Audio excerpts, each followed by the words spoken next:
What's up, guys and girls? It's Jesse Daly here in the Caribbean. I hold a certificate in weather forecasting from Penn State University, and I truly appreciate your being here on Daily Weather. My friends, I want to give you a very quick overview of what's happening in the Atlantic Basin and also in the Pacific as of Saturday, June 7th. And my friends, as we can see in the Atlantic and the Caribbean, at the National Hurricane Center, at least as of 7:30 a.m., on Saturday, June 7th, does not anticipate cyclonic development over the next 7 days. I am here in the Eastern Caribbean region in the United States, Virgin Islands, a very beautiful part of the world. So we certainly like to see that there is no cyclonic development anticipated. However, the Western Caribbean and the Gulf may have some issues to contend with, and I've talked about that several times on my channel. I'm going to show you a run of the global forecast system and the European model in just a minute to show you what I mean later in June for potential cyclonic development. Before I do that, let's take a very quick look at the Eastern Pacific, where things are actually quite busy. We actually may see Tropical Storm Barbara develop relatively soon, according to the National Hurricane Center. Right now, or as of 5 a.m. Pacific Daylight Time, the National Hurricane Center has explained that showers and thunderstorms continue to become better organized near a low-pressure area located around 150 miles off the coast of southern Mexico. Recent satellite data suggests the system does not yet have a well-defined circulation. Again, this was a few hours ago. The National Hurricane Center does note that a tropical depression or a tropical storm is expected to form during the next day or two as the system moves west-northwest at around 10 to 15 miles per hour. That's not all we have going on, though. We also have disturbance number 2. This was also released at 5 a.m. Pacific Daylight Time. The National Hurricane Center noted that showers and thunderstorms associated with a broad area of low pressure about 600 miles southwest of the southwestern coast of Mexico have increased a bit, but remain disorganized. However, a tropical depression is likely to form late this weekend or early next week as it moves northwestward about 10 miles per hour. That's not all. Also, disturbance number 3, an area of low pressure is forecast to develop late next week south of southern Mexico, and environmental conditions appear conducive for some development. This area has been quite active for several weeks now. Of course, we had Tropical Storm Alvin form in a similar area not too long ago. The Eastern Pacific hurricane season begins on May 15th and ends on November 30th. Let's also just quickly jump over to our friends in Hawaii area here, and we're not expecting any development over the Hawaiian Islands over the next 7 days, so that is also some good news. Now, back to where I'm located. This is where my channel is mostly focused on the Atlantic Basin. This, again, next 7 days look pretty good. However, the big caveat to this is that the Climate Prediction Center does anticipate some development in June. Let's take a very quick look over at the latest global tropics hazards outlook. I made a video about this. I will link that above.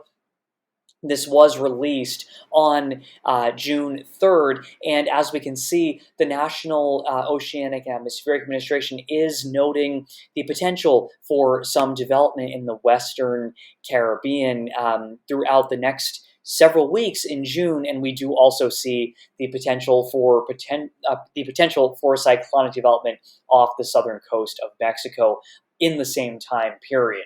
Now, I'm going to show you very quickly a run of the global forecast system courtesy of tropicaltidbits.com. This was initialized at 06Z or 06 Universal Time Coordinated, which that translates to 2 in the morning East Coast time on Saturday, June 7th. So I'm going to just run through this for you here. Take a look at the Western Caribbean and also off the coast of Mexico. The GFS has been very bullish on developing a system or multiple systems in the Eastern Pacific area off the southern coast of Mexico, but also in the Western Caribbean. We are now looking at what the global forecast system anticipates for around June 13th, 15th here, 16th. And look at this. We do see yet again, this is consistent. The GFS is spinning something up in the Western Caribbean, similar to where the Climate Prediction Center has highlighted an area for potential development. This is June 17th, moving this system into the Gulf. But that's actually not all, my friends. If we look forward to June 21st, the predictions of global forecast from Global Forecast System, we can see another potential spin-up of something near the Western Caribbean heading toward the Gulf. So this is Monday, June 23rd, and again, that's a second system that the GFS is now showing headed towards the Gulf. This is very early. Again, it's June 7th, so we've got a couple of weeks. But, I mean, just my own knowledge of the forecasting models, they're getting really good. And, of course, there's that's in combination with the fantastic men and women at the National Weather Service and National Oceanic and Atmospheric Administration and National Hurricane Center. But these models, these computer models, are getting really, really good. So keep a very close eye, my friends, if you are in the Gulf, Western Caribbean, or the Eastern Pacific. My friends, the final thing I want to leave you with is a run of the European model. This was initialized at 00Z, in other words, 00 Universal Time Coordinated, which translates to 8 p.m. East Coast time on Friday night of June 6th.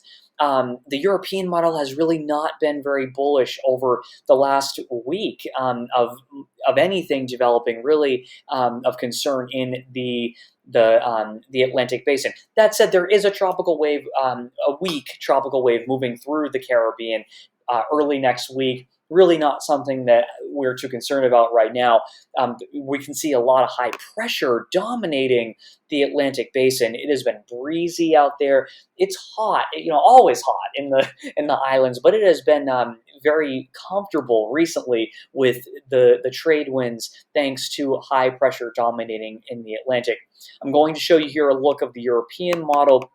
We're looking at June 9th right now. The European model is spinning some moisture up into something south of Mexico. That is certainly consistent from what we've been seeing in the previous forecasts.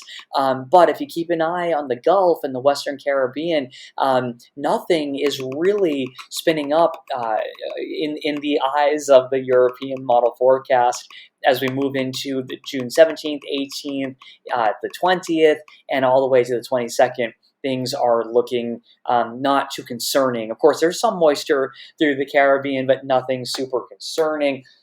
My friends, as I've mentioned before, when computer models are in agreement, that is when we really have to keep a very close eye on what's happening.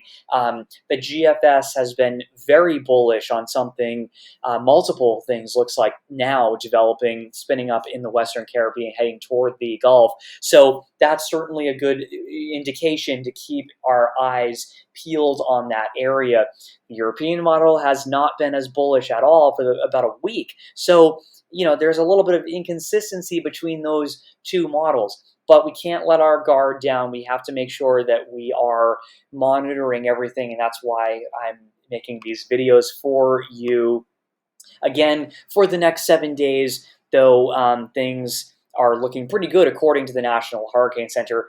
That could change. I will certainly let you know if it does. My friends, if you enjoyed this video, please hit that subscribe button and that notification bell. I will be here in the Caribbean throughout hurricane season, keeping you posted on everything that's going on. And I hope you stay safe. I hope you stay prepared for any cyclones if you are in hurricane-prone areas. And as always, I will keep an eye on the tropical skies come rain or shine. Thank you very much for watching.